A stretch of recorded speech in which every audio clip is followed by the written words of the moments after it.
Ang alamat ng bundok Pinatubo sa Zambales. May isang bundok sa Zambales na ang pangalan ay Pinatubo. Siyang lalong mataas sa mga bundok na iyon. Ang dakong iyaon ay isang nayon daw noong araw at ang pangalan ay Pina. Ang mga tao sa bundok ng Pina ay parang magkakapatid. Sila'y mabababait. Ang mga taga roon ay ang mga taong tahimik at nananahanang tiwasay. Sumapit ang panahon na napunta noon ang nagngangalang Tulyok.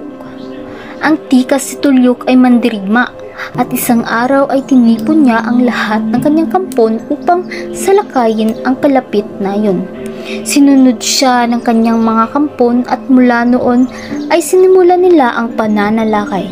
Sinalakay nila ang mga liping tahimik at nanunog ng mga bahay at ng agaw ng mga babae. Mula nang namuno si Tulyok, ang mga taga-Pina ay naging mabagsik, manggagahasa at mga mapanganib. Si Tulyok ay may isang anak na lalaki na nagngangalang Pinatubo. Siya'y makisig, matapang at madirigma.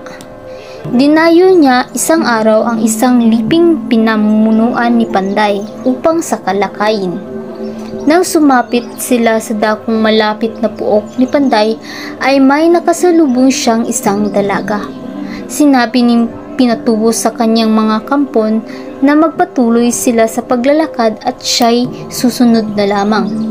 Samantalay nakipagkilala siya sa magandang dalaga sapagkat naibigan niya ito. Nabalitaan ni Tulyok na ang anak niya'y sasalakay sa puok ni Panday at ang kanyang inihinda ang mga kampon upang sumaklolo. Hindi nga nagluwat at ang dalawang hukbo ay nagsagupa. Kaginsa-ginsay ay may nakita si Tulyok na nakabulagtas sa gitna ng labanan. Nang kanyang lapitan ay nakilala niyang yaon ang bangkay ni Pinatubo na kanyang anak. Si Tulyok ay nagulumihan at napasigaw. Tuloy na patigil ang labanan.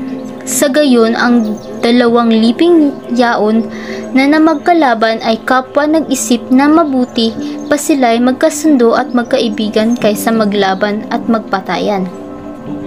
Pagkatapos ng labanan ay tumaas ang dakong yaong kinasumpungan sa bangkay ni Pinatubo. Ang dakong yaon ay tumaas na naging bundok at upang alalahanin si Pinatubo ay siyang ipinangalan sa nabanggit na bundok na kilala ngayon sa pangalang Bundok Pinatubo.